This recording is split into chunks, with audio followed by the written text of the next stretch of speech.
I want to talk to you guys about making a still life that's going to be interesting to draw. So this is a bit messy of a still life here. I have a few objects of varying size, varying texture, and varying hierarchy. So things that are closer to me are going to be lower down on the picture plane. Things that are further from me are going to be higher up on the picture plane. That's what hierarchy means. I've also got a wall in the background, so I'm able to work with anything that I can hang on the wall as well, which would be really interesting. You might think about is grabbing a piece of fabric or an old bathrobe or towel or a big shirt, it could be a sheet, and drape it over the surface that you're going to put your objects on, just to kind of simplify what you're looking at. So I took some time and actually put my fabric over one of my objects, so that little box that was once there is now covered by fabric. And I can back up and see what kind of compositions I like. And maybe I'm like, I don't really care for this object here. It makes it look too large, or maybe it's too small. Pull it towards you. Maybe the folds of the fabric are too much and you want to really simplify the detail there. That's pretty nice. But what you're looking for is variety, right? You want some objects overlapping other objects. That creates that sense of depth. You want things that are higher up and further back. And you want an interesting balance. It doesn't have to be perfectly symmetrical, but it can be maybe some areas that kind of pull your eyes around. I always think about composition. When I look at what I'm going to draw, I'm like, all right, where do my eyes go? Do they kind of get stuck somewhere? They kind of get stuck here in this blankness. So I think I'm going to make some adjustments and see what happens. I think I'm getting closer here. And the reason for that is I'm feeling a lot better movement in this composition. I like that my eyes travel from the two bright objects back and forth, so it's creating an interesting diagonal. And then how this paintbrush sort of points me upward towards this framed artwork. So again, there's some good texture, variety, there's good hierarchy, there's some overlaps, maybe a few more overlaps. This one could definitely pull up closer. And there's at least 7 objects. So the only other thing that we have to focus on here is lighting. So I'm working in a room with a lot of heavy window lighting, if you can tell by my objects. My light source is over there, but I've also got a lamp set up for me here, so that's pretty convenient. I'm gonna go ahead and flip that lamp on. Notice how much more dramatic everything gets. I can see my shadows much more clearly. I can see the highlight portions of my objects much more clearly. And then I can play with one of these. This is a viewfinder. I just cut it out with an old piece of paper. And you don't have to make one of these, but man, they're super fun to just play around with composition and just move it around. You can flip it this way and see how you like objects to be cropped in this space, because you're not having to draw this entire thing. And in fact, your minimum of 7 objects, it could be cropped objects. They don't have to be drawing the entirety of every single last thing. So this is starting to look really interesting all of a sudden.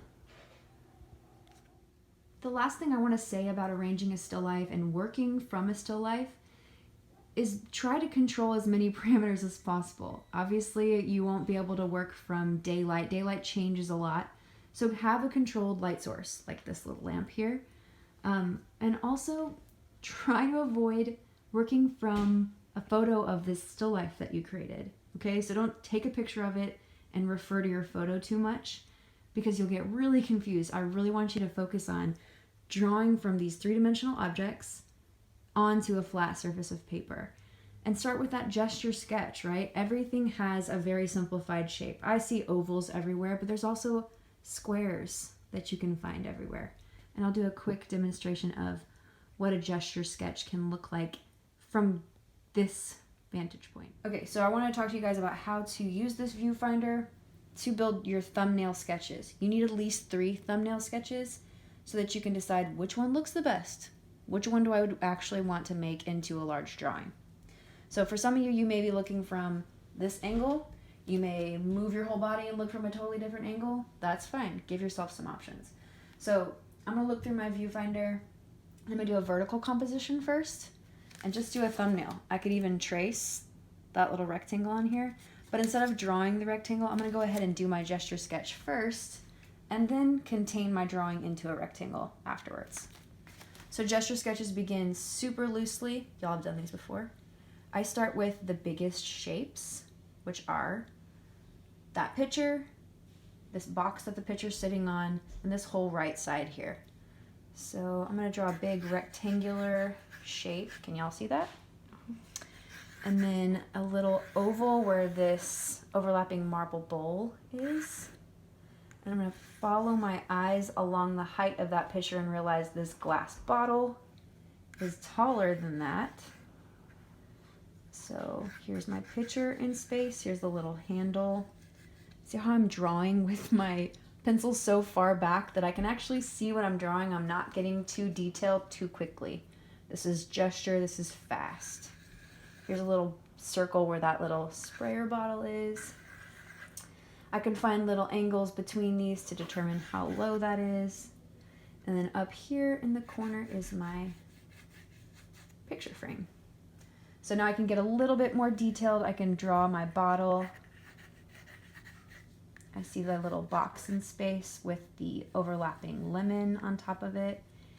There is a diagonal line to represent my paintbrushes.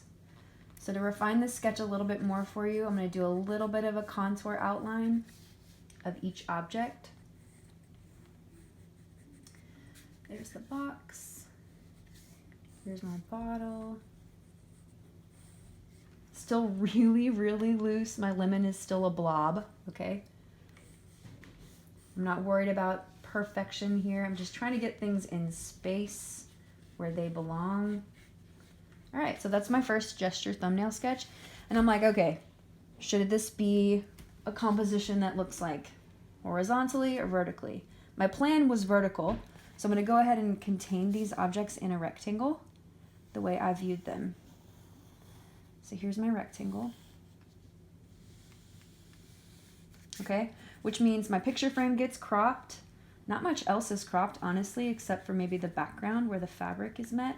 So all of that is the dark greenish gray wall, and the remainder is space filled by objects.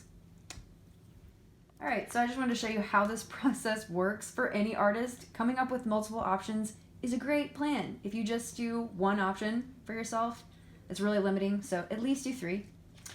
Here's my first thumbnail. I did it with a vertical composition. This one I did a little bit more horizontal. Notice how I cropped my own drawing. Just because it's a thumbnail doesn't mean it has to be the size of a thumbnail. Just give yourself some space. And then my third drawing, I went bigger because I wanted to see the objects a little bit better.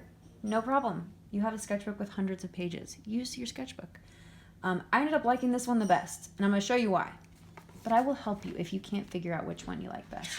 Usually it's a feeling, but things feel like they have space to breathe. If you crop things too tightly, it can feel a little cramped, obviously. But here, there's decent movement in the composition. I feel like my eye goes here, boom, boom, boom, boom. Nice little zigzag for my eyes, but it feels a little small. Here, I got a lot of dead space that I don't care for, and I don't want to invent an object. Whereas on my third, that dead space is counterbalanced by more dead space and a little bit here. So it kind of has little areas for my eyes to rest that feel balanced. So there's almost like a diagonal here, almost like a V shape where my eyes go. That's balanced by an area of rest for my eyes, an area of rest for my eyes, an area of rest. And just in general, good hierarchy. Objects lower that are closer, objects higher that are further. There's good overlap. So it's a pretty decent composition. I'm excited to play with it. But at the core, this can apply to any object that any still life that you're arranging. Give yourself options. Go team.